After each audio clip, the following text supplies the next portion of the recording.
దీనికి సంబంధించి మీ కన్క్లూజన్ ఏంటి, ఏం చెప్తారు? మీ ఒకవైపు ఏమో బీసీని ప్రసన్నం చేసుకునే ప్రయత్నం తప్ప వాళ్ళకి అంత న్యాయం చేసే అవకాశం లేదు కాంగ్రెస్ త్రూ అని చెప్పేటువంటి వాదనకి మీరు ఎండ్ కార్డ్గా మీరు ఏం మాట్లాడతారు? మేము మేము బీసీ అపీస్మెంట్ చేయడం లేదు. 100% Rahul Gandhi. Right right right. Vijay గారు ఒకటి చెప్పండి, ఒక్క నిమిషం రెడ్డి గారు. ఆర్ కృష్ణయ్యని బీసీలు ఎంతవరకు నమ్మే అవకాశం ఉంది విజయ్ గారు? ఆర్ కృష్ణయ్యని బీసీలు నమ్మారు, ఆయన ఫైట్ చేశారు, కొన్ని హక్కులు సాధించారు, ఆయన అంటే గౌరవం ఉంది. కానీ ఇక్కడ ఈ సందర్భంలో ఇక్కడ జరుగుతున్నటువంటి తెలుసు, ఆర్ కృష్ణయ్య గారికి కూడా తెలుసు, అది రాజ్యాంగంలో 9th షెడ్యూల్లో పెడితేనే అవుతుంది అనేది తెలుసు. తెలిసి కూడా మాట్లాడడం అనేది సరైనటువంటిది కాదు. ఆర్ కృష్ణయ్య గారిని అందరు గౌరవిస్తారు, అందరికి వాల్యూ ఉన్నది. ఆ వాల్యూని ఏం చేయాలి, ఎక్కడ ఉంది పరిష్కారము? ఇప్పుడు బీజేపీలో ఉన్నారు ఆయన, బీజేపీ ప్రభుత్వము సెంట్రల్లో 9th షెడ్యూల్లో పెడితే అవుతుంది. ఇటు రాహుల్ గాంధీ అండ్ మోడీ ఇద్దరు అనుకుంటే 2 నిమిషాల్లో అయిపోతుంది. అది ఈజీగా, అది పెద్ద విషయం కూడా కాదు. ఆ పని కృష్ణయ్య గారు చేయాలి. ఆర్ కృష్ణయ్య గారు కోర్టు ప్లస్ ప్రజాప్రతినిధి, ఆయన ప్రజాప్రతినిధి, ఉద్యమకారుడు, హక్కుల కోసం ఉన్నటువంటి వ్యక్తి. ఇవన్నీ తెలిసి రాజకీయ వ్యవస్థ ద్వారా అవుతుందని తెలిసి కోర్టుల చుట్టూ తిరగడం, కోర్టులకు అయితే అది అవమానకరం కూడా. కోర్టులు ఏం చేయలేవు, కోర్టులతో అయ్యే పని కాదు ఇది. ఇది పార్లమెంటరీ ప్రజాస్వామ్య వ్యవస్థ. పార్లమెంటు రాజ్యాంగ సవరణ చేసి 9th షెడ్యూల్లో పెడితేనే 50% మామూలు 50% లోపు ఉన్నాయి, ఇంప్లిమెంటేషన్ అవుతున్నాయి ఆల్రెడీ. మనది తెలంగాణలో మన 49.50 ఇంప్లిమెంటేషన్ అయింది మన స్థానిక సంస్థలో. ఇప్పుడున్నటువంటి మన టైం అయిపోయినటువంటి ఎంపీటీసీ, జడ్పీటీసీ, సర్పంచ్లలో 49.50 ఇంప్లిమెంటేషన్ జరిగింది.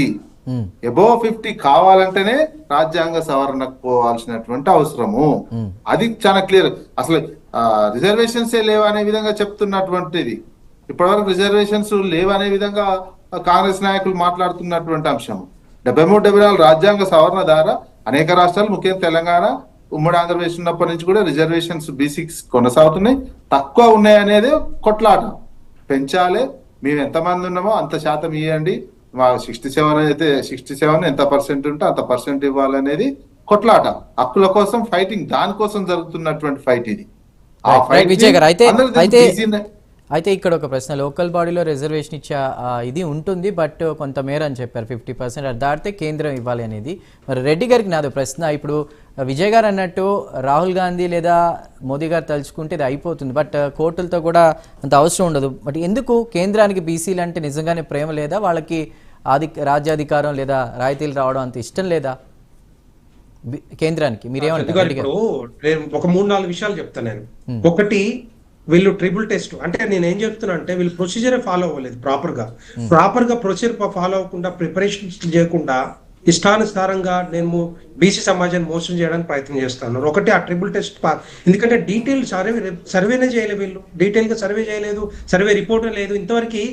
హైకోర్టులో కూడా జడ్జెస్ ఏం అడిగారు, ఆబ్జెక్షన్స్ తీసుకున్నారా? రెండవది, ఆబ్జెక్షన్స్ తో పాటుగా దాన్ని పబ్లిక్ డొమైన్ లో పెట్టారా?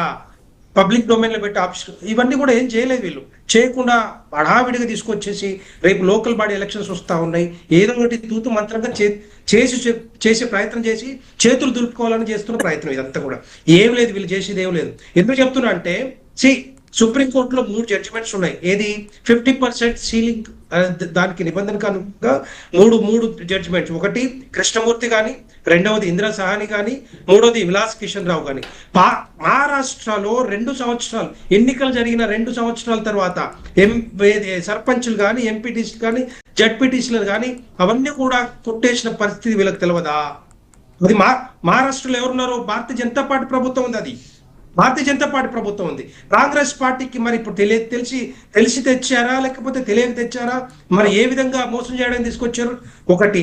రెండవది, 2015లో కాంగ్రెస్ పార్టీ కర్ణాటకలో సిద్ధరామయ్య ప్రభుత్వం బీసీ కులగణన చేసింది. న్యూమాన్ ఏమంటాడు, ఎక్కడ జరగలేదు, ఇక్కడే జరిగింది అంటాడు. ఇక్కడ డీటెయిల్ గా జరగలేదు. అరే చాలా మంది ఇంట్లోకి రాలే, న్యూమాన్ ఇంట్లో కూర్చున్నాడో మరి ఎక్కడ కూర్చున్నాడో తెలియదు. సో నేను ఏమంటున్నా, దీంట్లో డీటెయిల్స్ సర్వేలో జరగలేదు, కర్ణాటకలో జరగంది తెలంగాణ రాష్ట్రం జరుగుతుందా, బీహార్ లో జరగంది తెలంగాణ రాష్ట్రం జరుగుతుందా, మహారాష్ట్ర తమిళనాడులో ఒక స్పెషల్, ఎందుకంటే వాళ్ళు అప్పట్లో 10 సంవత్సరాలు దగ్గర 93 నుంచి 2004 వరకు అనుకుంటాను, ఆల్మోస్ట్ 11 సంవత్సరాలు పోరాడిన వాళ్ళు. 11 సంవత్సరాల తర్వాత 69% 9 కూడా కేసు నడుస్తా ఉంది. రాజ్యాంగబద్ధంగా జరగట్లేదు అది. ఇప్పుడు కూడా సుప్రీం కోర్టులో కేసు ఉంది. అబద్ధాలు ఇవన్నీ బీజేపీ కూడా హమేషా ఇవన్నీ భారతీయ జూటా పార్టీ, భారతీయ జుమ్లా పార్టీ, భారతీయ జూటా వాళ్ళకి అబద్ధాలు తప్పితే మరొకటి లేదండి. వాళ్ళకి ఎన్నిసార్లు అబద్ధాలు చెప్తారండి? నేను అనేది ఏంటంటే అబద్ధం ముందు అబద్ధం, అబద్ధం వెనకాల అబద్ధం, అబద్ధం తర్వాత అబద్ధం, ప్రతి ఒక్కటి అబద్ధం. అబద్ధంతో కూడుకున్నటువంటి జీవితం భారతీయ జనతా పార్టీ కార్యకర్తలు. ఎట్లా మాట్లాడతారండి మీరు? తమిళనాడుతో ఎట్లా కంపేర్ చేస్తారని నేను అడుగుతున్నాను.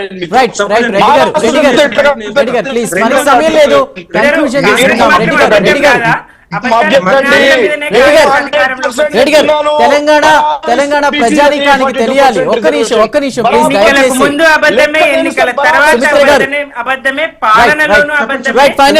ఫైనల్ గా మీ ఒక్కొక్క కన్క్లూజన్ తీసుకుంటే తెలంగాణ ప్రజానీకానికి తెలియాలి. న్యూమన్ గారు ఫస్ట్ కేసీఆర్ గారి దగ్గర పోండి ఫామ్ హౌస్ కి, నిద్ర లేపండి, నిద్రపోతున్నాడు, నిద్ర లేపి ముఖ్యమంత్రి చేస్తాను ఏమైందని చెప్పేసి అడగండి. ఫస్ట్ అందరికీ చెప్పండి. ఎందుకండి విమర్శల తర్వాత కన్క్లూజన్ తీసుకుందాం. పంపిండ్రు ఈ రోజు డ్రామారావు కూడా 100% చేస్తారు.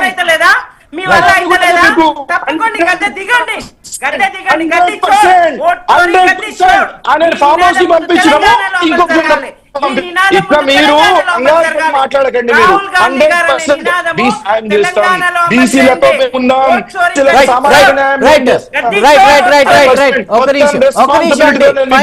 విషయం నేను రైట్ ఒక్క నిమిషం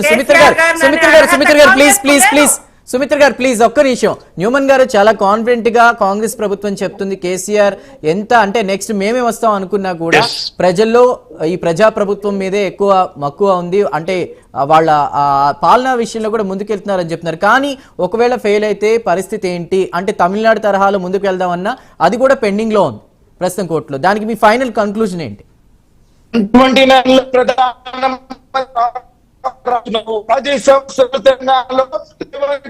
మీరేం చేస్తారో చెప్పండి. Right okay. ఒకటే కాంగ్రెస్ కాలయాపన చేస్తారు. బీసీలనే కాదు యావత్ తెలంగాణను మోసగిస్తున్నారు, అన్ని వర్గాలను మోసగిస్తా ఉన్నారు. రైట్ ఏం జరిగినా రెడ్డి గారు తెలంగాణ ప్రజానికం బీసీలు అన్ని గమనిస్తున్నారు. ఎనీవే ఇవాళ డిబేట్ లో జాయిన్ అయిన న్యూమన్ గారికి, సుమిత్రానంద్ గారికి, రెడ్డి గారికి, అదేవిధంగా విజయ్ గారికి అందరికి కూడా ప్రత్యేకంగా ధన్యవాదాలు ప్రైమ్ డిబేట్ లో జాయిన్ అయినందుకు. సో బీసీల రిజర్వేషన్ విషయంలో కూడా ఇటు బీసీలను నమ్మించే ప్రయత్నం చేస్తోంది అని అంటూ ఉన్నారు. బట్ మరోవైపు చూస్తే గనక ఇటు చట్టాలు, కోర్టులు, రూల్స్ ని బ్రేక్ చేసి ముందుకు వెళ్తున్నారంటున్నారు. మరి బీసీలంతా గమనిస్తున్నారు. మరి లోకల్ టు స్టేట్ తర్వాత నేషనల్